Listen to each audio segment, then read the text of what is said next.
इंदौर, भोपाल, हरदा में सतर्क सजग रहना, सावधान करना और विधि के हिसाब से मंत्री पद की शपथ लेना और उनके दायित्वों को निभाते हुए अपने कर्तव्य पथ पर आगे बढ़ते जाना सहज सरल नहीं होता। अमूमन मंत्री बन जाना और उसके बाद लग्जरी जीवन जीना अक्सर पढ़ने और सुनने में आता है, लेकिन इससे विपरीत मध्य प्रदेश सरकार में एक मंत्री ऐसे हैं जो अपनी सजगता के लिए पहचाने जाते हैं। ये मंत्री हैं शिवराज कैबिनेट में कृषि मंत्री एवं किसान नेता कमल पटेल।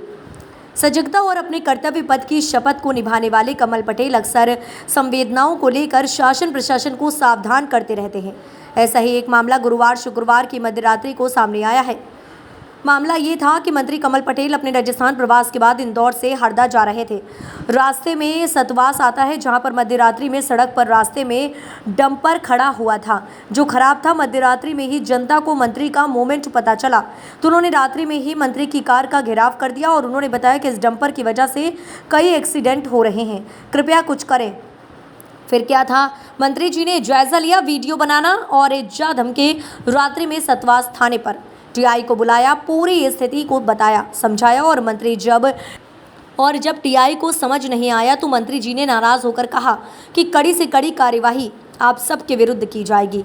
मंत्री जी का यूं थाने में जाना और जनहित के मुद्दों पर सजगता दिखाना अपने आप में एक मिसाल है। अमूमन वीआईपी कल्चर वाले व्यक्ति मंत्रालय के एसी में बैठे रहते हैं या फिर फ़ोन पर ही घटना को संज्ञान में लेते रहते हैं।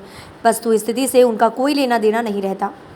ऐसे में शिवराज सरकार के मंत्री के तेवर अगर सभी अपना ले तो सुशासन को लेकर किसी को कुछ बोलना ही नहीं पड़ेगा।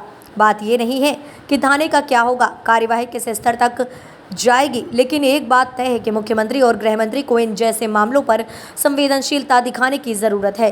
बाकी तो जनता चुनाव में देख ही लेगी। बस यूं ही सजगता के लिए सजग प्रहरी के रूप में एक मंत्री के साथ मध्य प्रदेश की आवाम। जानकारी दे, पुलिस क्या करे, तुम्हारी ड्यूटी किसकी माता है, हवलदार कौन?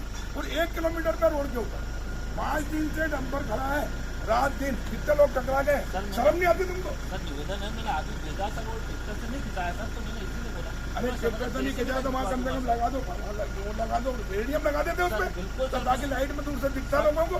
सर श्रीमान आप अभी मेरे सामने 4 लोग टकराए, पूरे गाँव ने घेरा। सर 2 मिनट रुके सर, मैंने एएसआई को लगाया, मैंने इसीलिए बोला कि आप जाकर रेडियम लगा दो। सर मैं अभी बोल चुका हूँ, सर आप चाहें तो अभी आपके सामने पूरा थाना सस्पेंड, बर्खास्त, वो नौकरी लायक नहीं हो, तुमको जेल भेजने की FIR होगी तुम्हारी। 3 तो जो लोग दुर्घटना उसके लिए दोषी तुम, पूरा थाना तुम्हारा दोषी।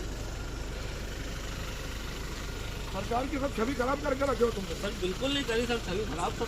ये छवि अच्छी हो रही?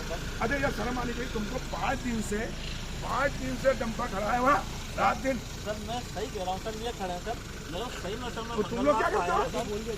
तुम लोग क्या करते हो? पार्टी के होने तुम भी तो तुमको शर्म नहीं आती? बाकी लोगों को हटा दो, जैसे ही बोला मैंने ट्रैक्टर से खिंचवाने कोशिश करी। नहीं तुमको नौकरी रखा तो FIR होगी, अभी हटाओ जाके। सर शर्म आनी चाहिए तुम लोगों को, सरकार को बदनाम करते हो। सर बिल्कुल तनख्वाह नहीं के करता मिलते सर। तुमको? सर तनख्वाह के लिए देते बिल्कुल मिलते। और फिर तुम छुट्टी गए तो तुम्हारे थाना तो SI होगा, हेड कांस्टेबल होगा, कौन के क्षेत्र के अंदर है। थाने से 1 किलोमीटर पे 5 दिन से रोड के ऊपर खड़ा डंपर बगैर उसके रेडियम के लगा हुआ। कितने लोग टकरा चुके हैं अभी तक उसमें? कितने लोगों की जान गई? तुम जान बचाने के लिए, जान दिलवाने के लिए? जान बचाने के लिए सर। कहाँ हो? कह रहा हूँ सर, मेरे को बिल्कुल तुम्हारे कारण सरकार की बदनामी होती है ऐसे भ्रष्ट निकम्मे अधिकारियों के कारण। सर आप मेरी बर्खास्त। चलो।